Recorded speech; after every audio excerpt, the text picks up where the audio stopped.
The Chosen has released episode 3 of season 3, and today I'm going to be talking about all of the little hidden symbolisms, foreshadowings, and little details in general of this amazing episode, and my favorite episode of The Chosen. If you want to hear my thoughts, my full review on this episode of The Chosen, then the link is down below in the description. You can listen to my podcast episode where I share my thoughts on the episode as a whole and get into all those nitty-gritty details and share my thoughts on all the spoiler-y things. And today I'm not going to be sharing as much of my thoughts, my personal opinions, maybe a little bit, but mostly I'm going to be talking about just general details that are setting up things or referencing things from the Bible, or just general things in general. Things in general. All right. The first scene of the episode is Jesus as a toddler with Lazarus learning how to walk. And this is this is obviously just a little nod to Jesus walking on water, which we probably won't see in the series. Unfortunately, I thought we would. I guess we won't. But that's the first little setup there. And then even after that, we have the title sequence, and then we have Jesus walking home to his mother Mary. There's this very little interesting scene, which is blink if you miss it, and if you aren't fully paying attention, you might not realize this, but he knocks on the door, but he stands and deliberately waits until his mom comes and opens it and lets him in. And they make a very big point of this, like they emphasize this part, because she even says, why didn't you just come in? I knew it was you. I told you to come in. I said if it was Jesus, you could just come in. And he doesn't respond, but he deliberately waits outside the door and doesn't go in. And I believe this is a reference to this is kind of symbolism for how Jesus stands and knocks at the door, but you have to let him into your heart in order to be saved. You have to accept Jesus. So this is kind of a symbolism of that kind of dynamic there, which I thought was a beautiful way to portray that, because, when you're just writing a scene and you're just like, Jesus comes and knocks on the door and, comes in. That's a scene that could very easily just be that. But the writers in Dallas are so clever that they felt the need to include this beautiful, symbolism for this event that happens. And I thought that was very, very cool. Other thing here, we have bread, which is, Jesus has a lot to do with bread in the Bible. He says his body is the bread. There's a lot of bread symbolism, but there's this little point of Mary adding raisins into the bread, and Jesus does not like the raisins added. This could be maybe a reference to people maybe adding to the Bible or adding to, like Jesus, and Jesus doesn't like that. He just wants the pure bread itself. That could be a reference to that. Also, in this scene where he's talking with Mother Mary, he mentions that there was a brown dog at the gate of Nazareth that would always sit there and watch, and Mother Mary mentions that it's gone now, it died. And Jesus says that he always noticed the dog, and he was kind of sad that it is now dead. This is obviously just kind of portraying the character of Jesus, in which he notices those that are usually cast aside by what we think society is, and those who are kind of left on the side and kind of, not as much accepted into the main group. Jesus always, is there and sees everyone and knows that you are there, whether you know it or not. And then after that, Jesus goes to get the box, is a mule's bridle and spit, and we'll get into that in a second, what that could be foreshadowing. But as he's going up to this upper room that is in most Jewish houses, and then I believe this is the most accurate Jewish architecture that we've seen in the whole show so far. Not just it's a house, it's actually it's the structure of what a house is described as being in the Bible, a Jewish house for this time period. As he's going there, he calls by name his sheep that he has there, and their names are Cain and Abel. And this is a very interesting reference, because Cain and Abel is obviously a very tragic story. I want to say a cautionary tale, one of those stories in the Bible that's told as this happened, but don't do this, Cain, obviously killed Abel in a very violent and brutal way. So very interesting that Jesus, the Messiah, would have sheep named Cain and Abel. Now maybe these sheep were named by Joseph, who we know from this episode likes to be kind of silly and likes to play around, so maybe he named them Cain and Abel as a joke. But nonetheless, very interesting that Jesus has sheep named Cain and Abel. Very interesting detail to emphasize there.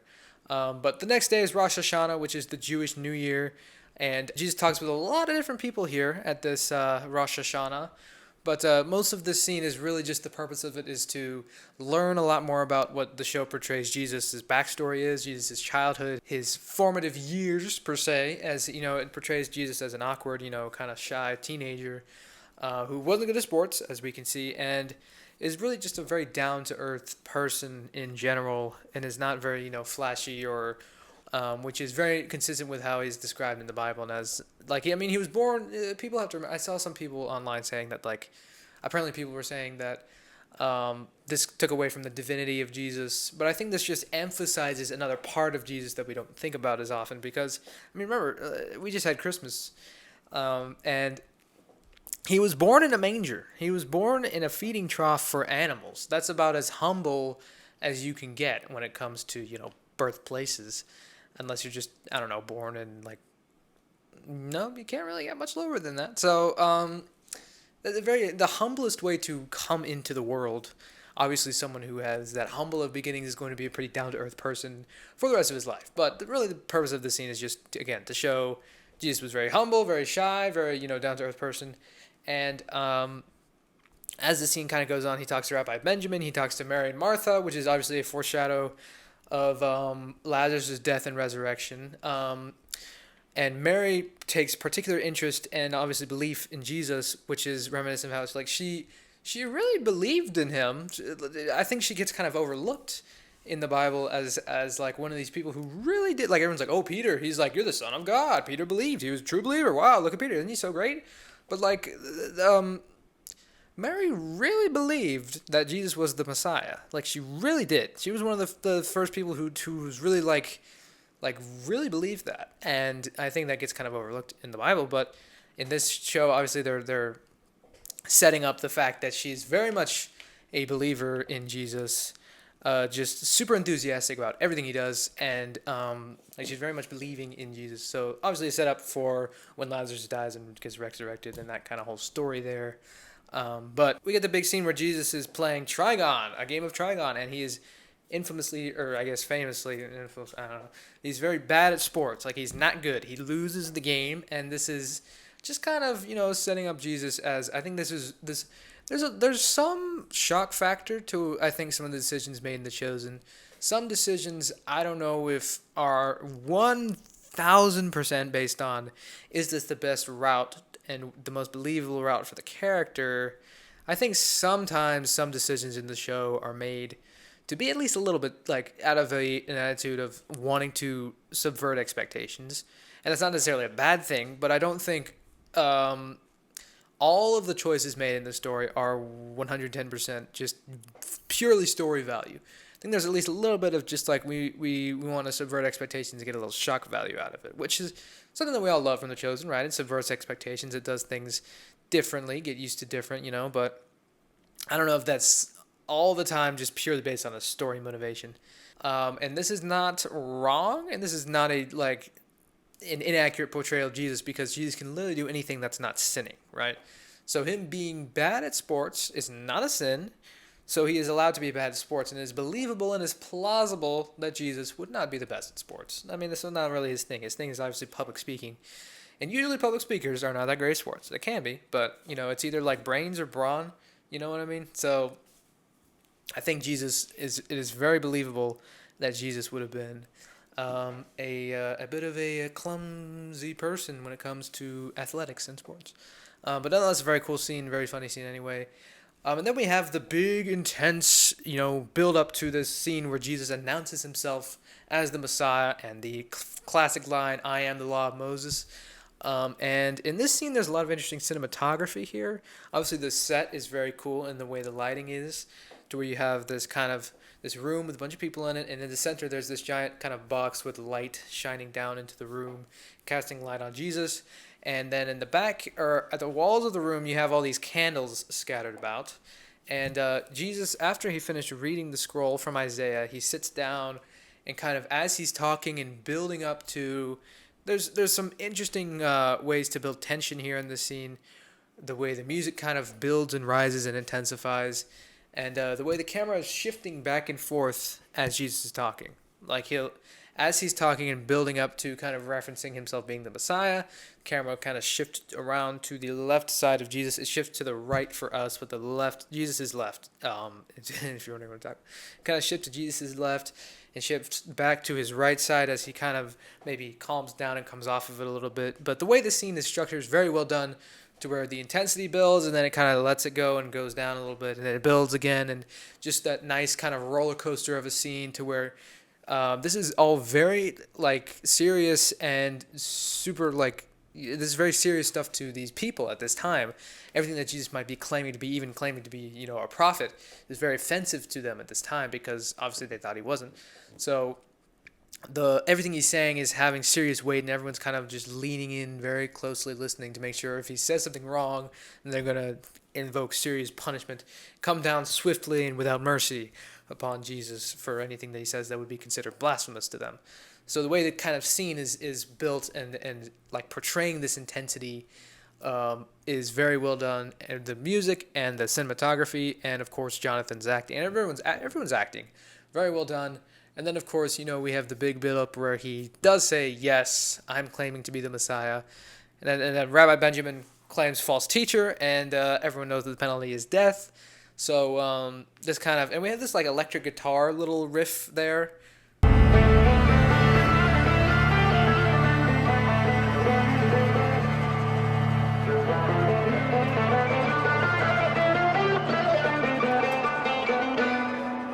Very cool. I really liked the way that sounded. We get it a few times in the episode. But Jesus also says, I am the law of Moses. And this whole scene just was very, very cool. And then Jesus is taken out to a cliff to be thrown off, which is a passage that we see in the Bible. And this scene, the most interesting part of this scene is the way Jesus escapes is he casts a little bit of like a mini miracle here where he like freezes everyone. Like everyone's just kind of frozen. He just says, this is not going to happen today. And then he walks through the crowd and just escapes. This is not necessarily in the Bible. Like in the Bible, it just says he passes through the crowd's midst, and it's unclear how he kind of escaped this penalty that they were trying to invoke on him. It could have meant a number of things. It could have meant he just like slipped away, like escaped, like he just like they're like taking him and they're like come here, and then he's like look over there or something. That obviously not how that would 100% play out. But something like that, like he just like disappears, like he stealthily slips away. Whereas in this one, it's very much like he can't escape it. The way the scene was set up, Rafi and the other guy were like carrying him to the cliff, so there's really no escape for him there. He can't like just like be like look over there, oh he's gone. Like they're grabbing him, they're holding him there. So the way he escaped, I thought was very interesting portrayal of how he just kind of is like this isn't gonna happen, and he just walks off. Very cool, kind of mic drop moment. And then we get to a scene where which isn't in the Bible, which is Jesus comes to Joseph's tomb and kind of reminisces about this bridle, this donkey spitting bridle, which also another side note, little bit of foreshadowing again here, where Joseph is nailing something, he's hammering something in, and he has Jesus help him hammer a nail into a wood plank, which is obviously a little bit of a foreshadowing of what is holding Jesus on the cross. And he says that the men in their family can nail nails in with one fell swoop. Obviously, just a little bit of... you can't lie, there's a little bit of foreshadowing there for what's to come in a few years here. But after that, he opens the box, and he gives Jesus this mule's spit and bridle. And he says it was carried by one of their ancestors when they escaped from Egypt, and now it's passed down from generation to generation for 40 generations, and now he's giving it to Jesus, and he says that jokingly, maybe someone will have some use for it someday. And this is pretty clearly a setup for Jesus riding into Jerusalem after he raises Lazarus from the dead 1 week before he is crucified on Passover or on Palm Sunday. I'm willing to bet money that Jesus is going to use this bridle to ride into Nazareth on his donkey.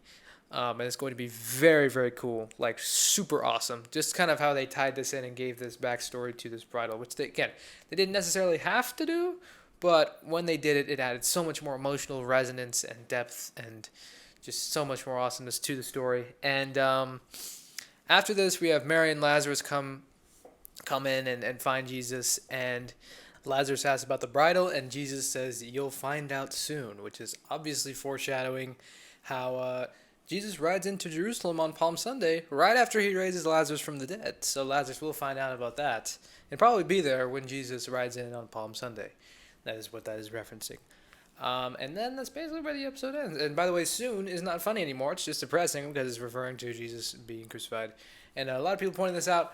We're out of the honeymoon phase now. We're not all ha ha jokey disciples, having fun. Jesus laugh, ha ha. Well, there will be obviously the humor will continue throughout the entire show. Probably not as much when we're getting closer to the big event, but I think the humor will still be very prevalent throughout because it's the same tone of The Chosen. But I think this episode is my favorite episode of the entire show. It was super awesome, super cool, super emotional. Also funny at times, and the cinematography was amazing. The music was amazing. Super, super cool episode. I loved it so much, and I hope you did too. And if you loved this video, then make sure to check out all my other Chosen-related videos on my YouTube channel. And make sure to subscribe and click that notification bell so you can be notified whenever I post a new video, because I'm going to be posting lots of Chosen content as the new episodes drop. And I will see you guys in my next video. Bye-bye. I was one way when you found me. I was not the one you see. And the only thing that happened was this stranger